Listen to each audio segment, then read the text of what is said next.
लचकू इल्ली अपने बिल में सोने गया। तभी साला गिद्ध उसके बिल के पास चला गया।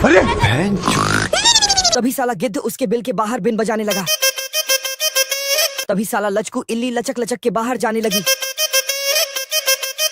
साला गिद्ध तो बिन बजा बजा के उसे अपने तवे में ले आया। तभी साला मसाला डालने के लिए ढक्कन उठाया तो तभी साले इल्ली ने गिद्ध को मार के भाग गया। तभी साला इल्ली अपने बिल में घुस के सो गई। सोया नहीं। तभी गिद्ध ने वैक्यूम पाइप से इल्ली को खींचने लगा। तभी साला इल्ली निकली और वैक्यूम पाइप को मधुमक्खी के छत्ते के पास कर डाला। साला सुअर ने घास की परत को समेटा और फिर उसमें फूलों का बीज छिड़क के वापस ढक दिया।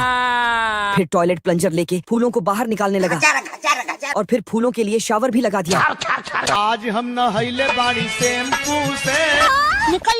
और फिर सुअर खेत की जुताई में जुट गया। साला रास्ते में आने वाले पेड़ के ठूंठ भी समझदार निकले और खुद ही रास्ते से हट गए। और फिर आखिर में उसने हर खेत पर लेबल लगा दिया। लेकिन 1 सेकंड। तभी एक चालाक मुर्गे की नजर उनकी सब्जियों पर पड़ गई। और फिर साले मुर्गे ने तो सुअर के खेत में अपना बिजनेस चालू कर दिया। जो भी मुर्गी आती मनचाही सब्जी चुनती और पैसे देकर निकल जाती। और खेत के अंदर खाना सख्त मना था, लेकिन कुछ मुर्गियाँ नियम मानने वालों में से नहीं थी। एक मुर्गी तो वहीं खड़े खड़े भुट्टा खाने लगी। निकल जा। और दूसरी तरफ एक मुर्गी गाजर ऐसे खा रही थी कि मुंह से सिर्फ हड्डी जैसी चीज बाहर निकल रही थी। साला जोगली बतख को टपकाने गया, लेकिन साला कांटा चम्मच सब निकल गया तो अंदर करने लगा। तभी और फिर साला बतख ने उसे पिंजरे में पकड़ लिया। फिर साला बतख उसे पिंजरे में डालकर ली जाने लगा, लेकिन पिंजरा साला अंदर से खुला हुआ था। अबे साले। तभी साला जोगली जूते का लव बांधने रुका तो साला बाहर निकल गया और फिर बतख को पिंजरा उठाने में मदद कर दिया। Thanks, love you. तभी बतख चला गया। तभी अचानक उसे याद आया। तभी बतख ने फिर से गाड़ी घुमाया और फिर से जोगली को पकड़ने भागा।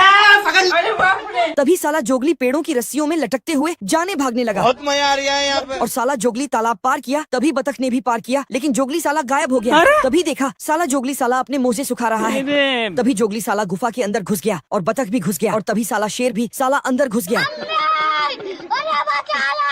साला जोगली ने तो बतख का कपड़ा वपड़ा और बोट लेकर भाग गया।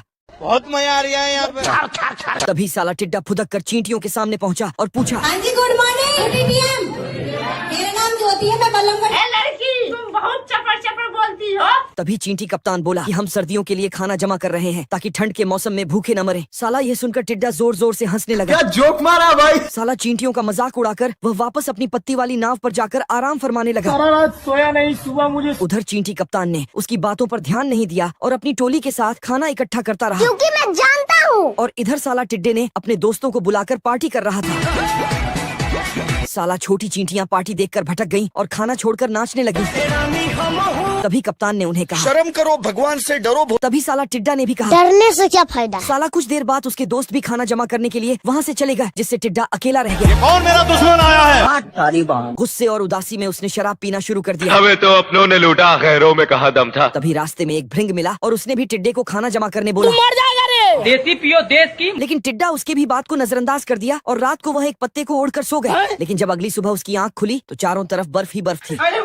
तभी टिड्डा साला खाना ढूंढने निकला, लेकिन हर जगह सिर्फ बर्फ ही बर्फ था। तभी वह चींटियों के घर गया। तभी चींटी ने दरवाजा खोला। क्या हुई? अरे हम तो गरीब हैं। तभी साला चींटी ने उसे कहा, निकल ले भाई तू। चलो 1 2 3। साला नारियल पे कुल्हाड़ी मारा तो साला कुल्हाड़ी ही टूट गया। तो फिर नारियल काटने के लिए आरी लेकर आ गया। अरे यार। तभी फिर साला ड्रिलर ले आया और नारियल फोड़ने लगा। तभी साला वह तो नारियल तोड़ने के लिए नारियल को बुर्ज खलीफा लेकर चला गया और सीढ़ियों से होते हुए ऊपर गया और वहाँ से गिरा दिया। तभी साला नारियल नीचे गिरा तो साला नारियल ने तो सड़क को ही फोड़ डाला, लेकिन खुद कुछ नहीं हुआ। तभी उसने नारियल को ठेले में रख दिया। धीरे धीरे। तभी साला उसने देखा नारियल गिर के फट गया। तो जाके नारियल को पूरा खोला तो शिकारी और उसका कुत्ता जंगल में खरगोश ढूंढने आए हैं। और साला खरगोश तो स्टैम्प से अपने पैरों का निशान बनाकर उन्हें चुटिया बना रहा था। कुत्ता ने आके देखा और निशान देखते हुए पत्थर के नीचे छेद करते हुए गया। तभी साला शिकारी खरगोश को धरने चला गया और नमक निकाल के उसके ऊपर डालने लगा। तभी साला खरगोश ने मूली निकाल लिया और फिर शिकारी का मुंह में देके घर भाग गया। तभी साला कुत्ता खरगोश को दौड़ाने लगा और साला खरगोश पेड़ के पीछे छिप गया। और फिर साला खरगोश ट्रैफिक पुलिस बन के आ गया। रुक जा के नागमणि लेके जाएगा। और फिर कुत्ते का बिना हेलमेट का चालान काटने लगा मगर लाडले। और फिर वहाँ से चला गया। तभी साला शिकारी के पास आ गया।